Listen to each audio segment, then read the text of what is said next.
Well, basically, it should be focused on how we can enable individuals on the spectrum to achieve their full potential.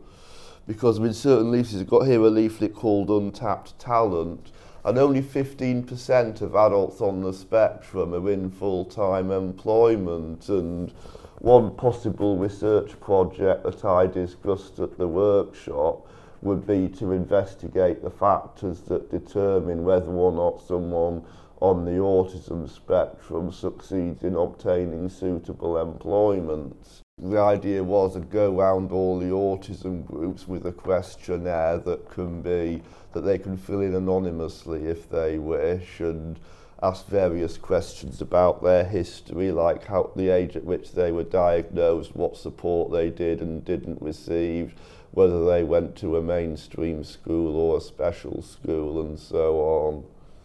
I've done quite a lot of reading. I did find the workshops that we've done very useful, and I would definitely love to be more involved in research, something very useful, and maybe actually sort of having a look at the process or the journey that someone follows in getting a diagnosis, and then maybe care afterwards. Because I personally think that sometimes a lot of the medical aspects of things, they're too reactionary. They're sort of, say somebody might go in, or I'll say I've gone in for an assessment for autism, and that's all they've looked at in isolation, rather than seeing what other aspects coming off the autism or any comorbidities might affect me. Another autism project, which I mentioned to Emma when I first met her this morning, I read a couple of years ago about something called the uncanny valley, and I read that it involves the brain's empathic circuits, which we believe are wired differently in people on the autism spectrum. So I suggested this for a research project, and Emma said that, well, she'd love to do it, but that she can't get the funding for it, is what Emma was telling me. So, but that would certainly be a very interesting research project. I think in terms of research, a lot of the stuff is about the senses, and those things don't affect me as much as perhaps they might affect other people, and so I'm more interested in sometimes more the social side of things and about behaviour of people, and I'm quite interested in studies that look at women with Asperger syndrome or on the autistic spectrum, because one of the reasons I didn't get diagnosed till I was 27 was because a lot of my problems had appeared that they were due to mental health issues, and I think it's very hard for people to diagnose women because their social skills are better, and it's harder to fit them into the stereotypical categories of people with autism. There's lots of people now that I've met on Facebook sites or that I've met at autism groups who are now saying that they're in their 50s and 60s and they're getting diagnoses because it wasn't even heard of when they were younger that women would have autism or that it was possible. And I think it's quite interesting how more and more women especially are getting diagnoses now, later in life, because they're only learning about autism because their children have got it. And I just think that's quite interesting. And also more and more traits are being discovered that are different for women on the spectrum than for men. And I think when I've read things that have been specifically written about women on the spectrum, I've always identified with those a lot more than the stereotypical symptoms or traits of like classic autism. I think that it's really useful that people are getting diagnoses now, but because it explains a lot to them, and having that diagnosis is really helpful for them. Most of the problems that I would like to see solved for autistic people resolve around the interface between autistics and NTs. Get a parcel of autistic people together, they're fine because they have similarities in the way they do or don't communicate.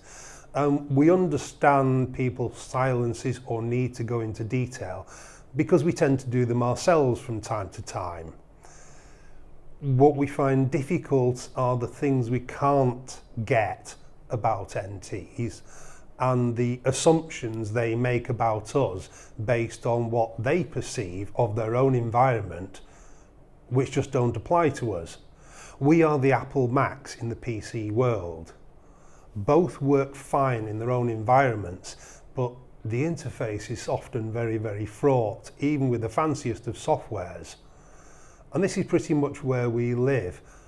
Time after time after time, problems are caused for autistic people by NTs assuming something or getting something wrong and then trying to cover up rather than just admitting. So really what I would like to find is the ultimate translator for NTs to stop assuming and understand where we're coming from. You guys have more of an ability to feel the fuzzy edges, not worry about it and plough on regardless. Whereas with us, it has to be much, much more cut and dried. And if we don't have an explanation for something, we've got to go and search for that explanation as a matter of compulsion, if you follow me, rather than just saying, well, okay, that's fuzzy, I'll deal with that later and plough on. This is why if we get into a dialogue with, shall we say, a benefits department that doesn't work in our favour, we don't necessarily understand what's not worked because A, they've not followed the rules, but B, that's not how the rules are intended to be interpreted. So it can get very, very complicated. And certainly 90% of the support issues we got involved in at Salford Autism have been about some official somewhere having dropped a brick, and rather than pick it up, apologise and try and sort things out, they've tried to cover it with paper or excuses or make it somebody else's fault, and that's the bit we can't cope with. If people would just learn to accept that they've made a mistake, apologise, that would be accepting and we could move on. But no, they cover it up and we become the victim of the situation. And that's all Salford Autism does 9 times out of 10. Pick that little thread out, get people to agree it and say, right, now it's dealt with, everybody's happy. Simple. Well, by researching the various ways in which autistic brains are more capable than neurotypical brains, it can give lots of autistic people ideas about how best to live their lives. Better understanding of autism for society means better integration for those autistic people who wish to be involved in it. Society itself can benefit from the original and varied ways in which the autistic mind operates. For example, seeing a solution that others may not be able to see. And simply taking part in research for the individuals can be a way to connect to other autistic people in a healthy and positive way. Many people think that autistic people all act and sound the same. This is not the case. We are as diverse as the general population.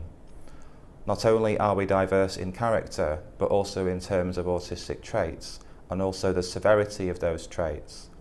The same is true of our talents. Understanding this diversity is the key to understanding and acceptance. It also opens the door to understanding the vast amount of new ideas that autistic people can bring to society. Specific research could include the special talents of subsections of the autistic community.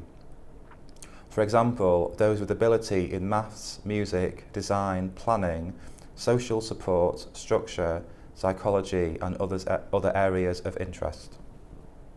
Another research is to find the best way to nurture autistic talent. And I think a lot of individuals out there on the autism spectrum, especially the mute ones that self-gag, I think behind their self-gagging is a hidden, locked-in genius, which we need to unlock.